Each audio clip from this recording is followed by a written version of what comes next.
Hi everyone, I'm Nate Francis with Northern Wisconsin Outdoor Adventures, and today we're talking trail cameras. I'm going to start by going through the uses of trail cameras and telling you why you need to keep these in the woods year-round. That's right, year-round you need these babies on a tree. And then I'm going to talk to you about choosing a location for your trail camera and how that location is going to affect the way you set it up. And finally, I'm going to go through a couple brands of trail camera that we use here. I'm going to tell you what I like about each one. Well, the first thing I said I'd talk about is the different uses for trail cameras. Now there's one obvious use for trail cameras, and that is putting it in the woods and getting pictures of wildlife on your land. And that's the major use that most everybody uses it for. But it also can be used for security purposes, and that is placing these cameras either near your home or near your cabin, maybe on a border of your land and someone else's land, and you want to make sure nobody's trespassing, nobody's doing anything that you don't want them to do, so you might put this up for security reasons. But today we're going to focus on the main reason, and that is getting pictures of wildlife. Now, I said in the intro that these things need to be in the woods year-round, and why I'm saying that is because there are different stages of deer development and activity that need to be documented in cameras to make you a more successful hunter and to give you an edge when hunting season comes along. So let's start with hunting season, because that's when a lot of people put their trail cameras out in the woods. And the obvious reason for that is they want to know where the bucks are during that time of year when they're going to be out in the woods hunting. So that is the main reason why in the fall during hunting season these cameras are used, and they're great for that. If it's the night before your hunt and you're hunting there the next morning and you're checking this camera and that big buck was there the previous night, that's where I'm hunting. So that's why trail cameras are very beneficial during the fall and during the hunting season. Now come winter, why are these so important, and why do I keep them out in the woods during wintertime and into the early spring? Well, shed hunting, okay? I keep these cameras out in hopes that I'm going to snap an image of a nice buck that I might have missed during the hunting season, and I'm hoping he's got one antler on his head. It's going to give me a image and a time, a date, when that deer had one antler, and we all know that deer usually lose one antler and then the next one in a relatively short time period. So if I get a picture of a buck with one antler, I know I'm pretty close to where that trail camera is. I'm pretty close to where both antlers hopefully are on the ground, and I'm going to go out and find them. So in the winter and in the early spring, that's what I'm using these trail cameras for. Hopefully catch a picture of a buck with one antler and help me in shed hunting. Now into the spring and summer, why are these so important? Well, I'll tell you. That is when big bucks are growing their antlers, and that's what I like to use trail cameras for. When I put it out in the early spring and into the summer, I like to watch those deer grow. Even the does too. I like to see the fawns running around, and hopefully they all survive. And it's good to see those into the late summer when fawns are still with their does. That's good. That means hopefully they're going to make it into the hunting season and hopefully into years to come. So that's great. But the main reason why I keep them out in the spring and summer is to see that antler development in those big bucks that I'm going to be hunting the coming season. So let's just do a little bit of recap. In the fall, you're going to want these out to see that big buck that you're going to be hunting the next day or on the weekend when you get a chance to get out in the woods. In the winter and in the early spring, shed hunting.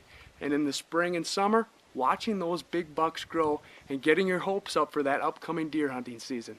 The second thing I wanted to talk to you guys about in regards to trail cameras is choosing a location and how that location is going to affect how you set up your trail camera.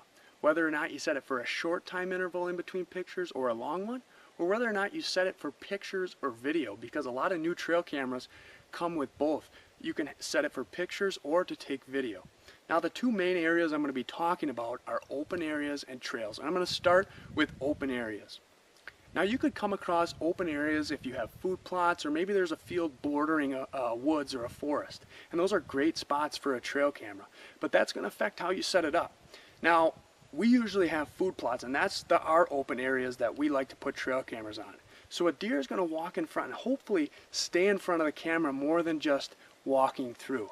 So that's why we're going to set this trail camera not for the slowest, or the lowest setting as in time interval. So not 1 minute, we're probably going to set it for maybe 5 minutes. So we'll get a picture or two of a deer walking through rather than 100 pictures of a deer or two deer just going down and up, putting their head down and up.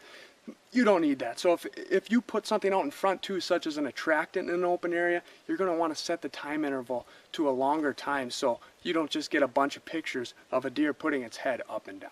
So in open areas, you're going to want a longer time interval between pictures. Now when talking about whether or not to set your trail camera to picture or video, it's really up to you. It's whatever you want to do.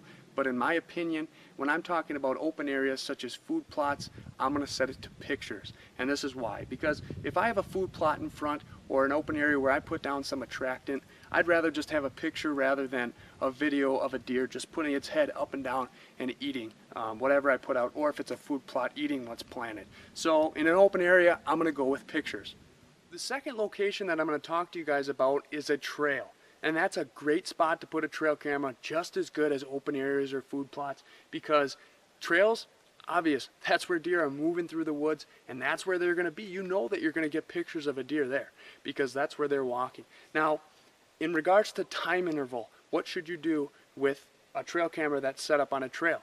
Now, opposite of an open area, you're going to need that camera to be fast triggering and take as many pictures as it can in a short period of time, because odds are that deer that walks past your camera is going to be going right through and is not going to stop.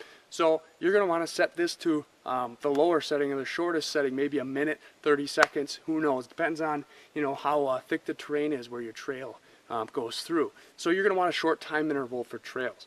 Now when talking about whether or not to set it for pictures or video, on trails, that's where I'm going to go with video, because it's great to see a deer walk through, but on a trail where I like to put cameras is where there's active scrapes or rubs, and that's awesome to see video of that. If you set a camera to video next to a scrape or a rub to see a buck working it, it's awesome. So on a trail, you're going to go with a short time interval, and when I'm talking about pictures or video, I'm going with video.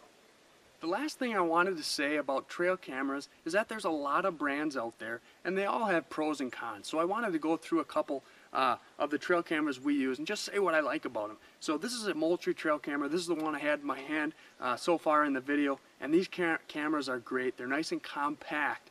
The one thing I really like about Moultrie pictures is the picture clarity is great, and they take wide picture shots, so it's good. You get a big range in your picture, not a narrow picture, and I really like that. All cameras too come with great security boxes to make sure your cameras don't get stolen, or if you're in an area where there's a lot of bears, they don't get tore up. So that's another thing. This Moultrie camera comes with a great box. It opens up just like this, really easy to use. Nice viewing screen here. This is one of the black flashes too, so it doesn't have a flash at night. It's not going to spook deer. All around, these Moultrie cameras are great cameras. Another type of trail camera that we use is a Scoutguard, and the one thing I really like about this camera is the battery life. This thing lasts a long time and it just keeps taking pictures. I think we switch batteries in this camera maybe once or twice a whole year. Really great on battery life, and as you can see, compact, very compact, easy to maneuver, easy to switch from tree to tree. Scoutguard, great camera too, and it also, you can get a security box for it, and you know those are important, protect from theft, and those big old bears, you don't want them taking your camera. So Scoutguard, this is another great camera. The other type of trail camera that we like to use is a Cuddeback. Now this is a Cuddeback Attack IR, and I'm sure you've heard of Cuddeback. It's a pretty popular trail camera brand. And the one thing I really like about this camera is look at it. It looks like a tree. It's designed to look like a tree. It looks really sleek. And the other thing I like about this camera in particular is the easy unscrew in the back to adjust all your settings, and the turning mechanism that is used to adjust all settings. That's really cool, and Cuddeback did a good job with this camera. Also with Cuddebacks, you're going to get good battery life, good picture quality. Cuddebacks all around are great trail cameras, folks, and I highly recommend them. Along with Moultrie and Scoutguard, they're all doing great. Thanks for watching, everyone. I hope you enjoyed this video. Please like it, leave a comment, and subscribe to my outdoor channel. And don't forget to check out Northern Wisconsin Outdoor Adventures on Facebook at facebook.com/Northern Wisconsin Outdoor Adventures. We'll see you next time, folks.